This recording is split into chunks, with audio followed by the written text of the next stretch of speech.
जय Shri Ram. Hindus festivals में आप सभी का स्वागत है। आज हम आपके लिए लेकर आए हैं श्रावण मास महात्म्य दूसरा अध्याय।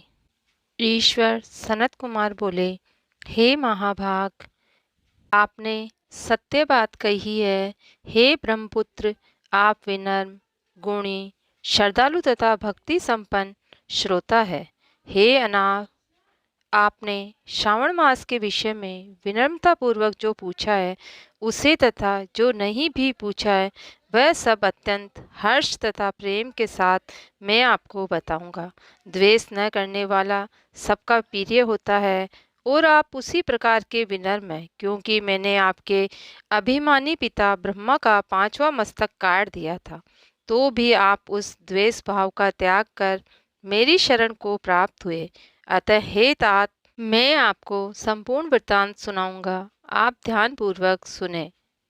हे योगिन, मनुष्य को चाहिए कि श्रावण मास में नियम पूर्वक नक्त व्रत करें और पूरे महीने भर प्रतिदिन रुद्राभिषेक करें।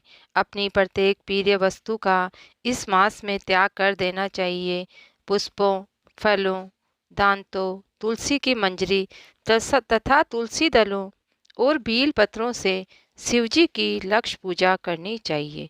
1 करोड़ शिवलिंग बनाना चाहिए और ब्राह्मणों को भोजन कराना चाहिए।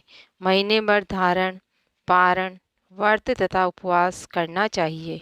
इस श्रावण मास में मेरा पंचामृत अभिषेक करना चाहिए। इस मास में जो जो शुभ कर्म किया जाता है वह अनंत फल देने वाला होता है।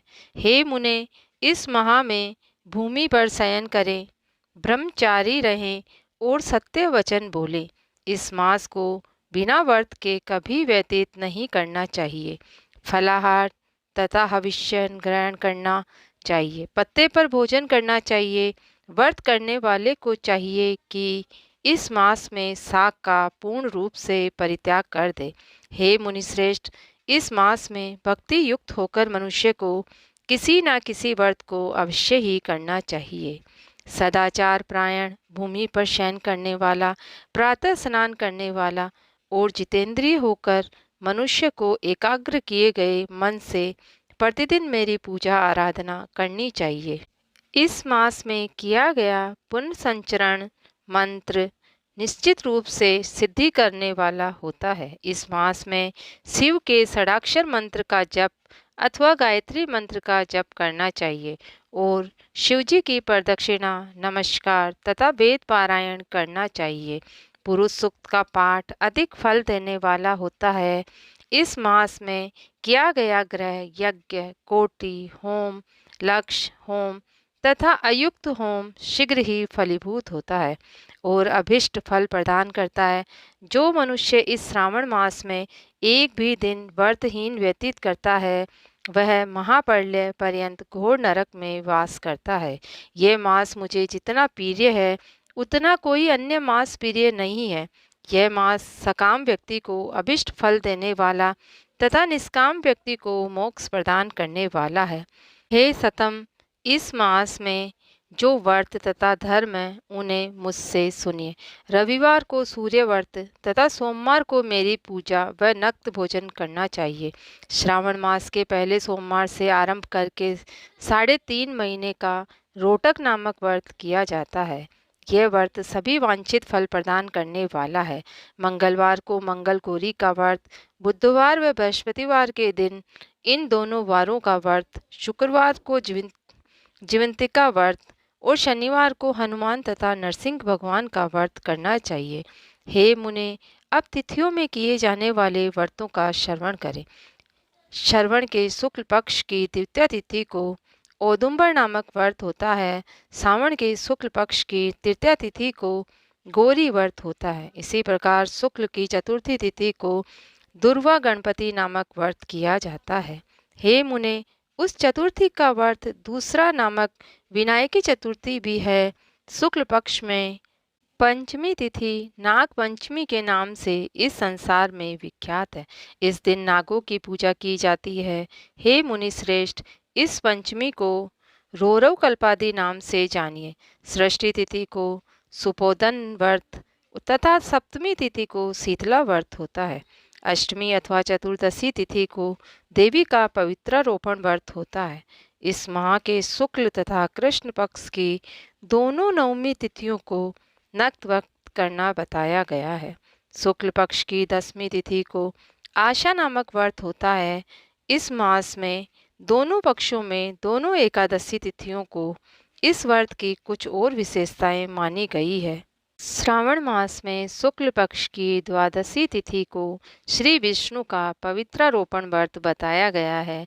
इस द्वादशी तिथि में भगवान श्रीधर की पूजा करके मनुष्य परम गति को प्राप्त करता है। उत्सर्जन, उपाकर्म, सभादीप, सभा में उपाकर्म, इसके बाद रक्षाबंधन, पुनः श्रवणाकर्म, सर्पबलि और हयग्रीव का अवतार, ये 7 कर्म पूर्णमासी तिथि को करने हेतु बताए गए हैं। श्रावण मास के कृष्ण पक्ष की चतुर्थी तिथि को संकट चतुर्थी व्रत कहा गया है, जो श्रावण मास के कृष्ण पक्ष की पंचमी तिथि के दिन मानव कल्पादि नामक व्रत को जानना चाहिए। हे द्विजोतम, कृष्ण पक्ष की अष्टमी तिथि को श्री कृष्ण का पूर्ण अवतार हुआ था। इस दिन उनका अवतार हुआ, अतः महान उत्सव के साथ इस दिन व्रत करना चाहिए। हे मुनिश्रेष्ठ, इस अष्टमी को मनवादी तिथि जानना चाहिए। श्रावण मास की अमावस्या तिथि को पिठोरा व्रत होता है। इस तिथि में कुशों का ग्रहण और वृषभों का पूजन किया जाता है। इस मास में शुक्ल पक्ष की प्रतिपदा तिथि से लेकर सब तिथियों के पृथक पृथक देवता हैं। प्रतिपदा तिथि के स्वामी अग्नि, द्वितीय तिथि के स्वामी ब्रह्मा, तृतीय तिथि के स्वामी गौरी और चतुर्थी तिथि के स्वामी गणपति हैं। पंचमी के देवता नाग और षष्ठी तिथि के देवता कार्तिकेय हैं। सप्तमी के देवता सूर्य और अष्टमी के देवता देवादिदेव शिव है। नवमी तिथि की स्वामिनी माँ दुर्गा देवी, दशमी के देवता यम और एकादशी तिथि के देवता विश्वेश्वर देव कहे गए हैं। द्वादशी के विष्णु भगवान तथा त्रयोदशी के देवता कामदेव है। चतुर्दशी के देवता भगवान शिव, पूर्णिमा के देवता चंद्रमा और अमावस्या के देवता पितृदेवता हैं। ये सब तिथियों के देवता कहे गए हैं। जिस देवता की जो तिथि है, उस देवता की उसी तिथि को पूजा अर्चना करनी चाहिए। इसी मास में अगस्त्य का उदय होता है। हे मुने, मैं उस काल को बता रहा हूँ, आप प्रेम पूर्वक सुनिए। सूर्य के सिंह राशि में प्रवेश करने के दिन से जब 12 अंश 40 घड़ी व्यतीत हो जाती है, तब अगस्त्य का उदय होता है। उसके 7 दिन पूर्व से अगस्त्य को अर्घ्य प्रदान करना चाहिए। इन 12 मासों में सूर्य पृथक पृथक नामों से जाने जाते हैं। उनमें से श्रावण मास में सूर्य गर्भस्थी नाम वाला होकर तपता है। इस मास में मनुष्य को भक्ति संपन्न होकर सूर्य की पूजा करनी चाहिए।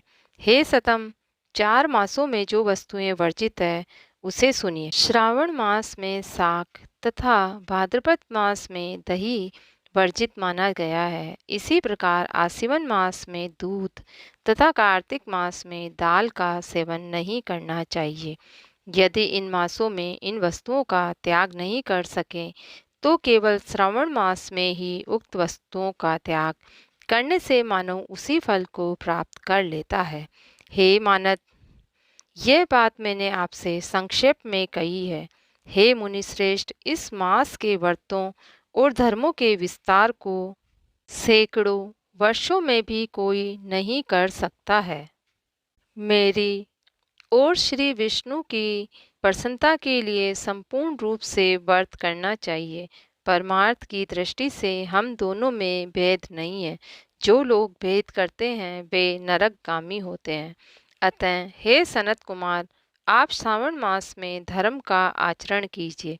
इसी प्रकार ईश्वर सनत कुमार संवाद के अंतर्गत श्रावण व्रतोद्देश्य कथन नामक दूसरा अध्याय पूर्ण हुआ।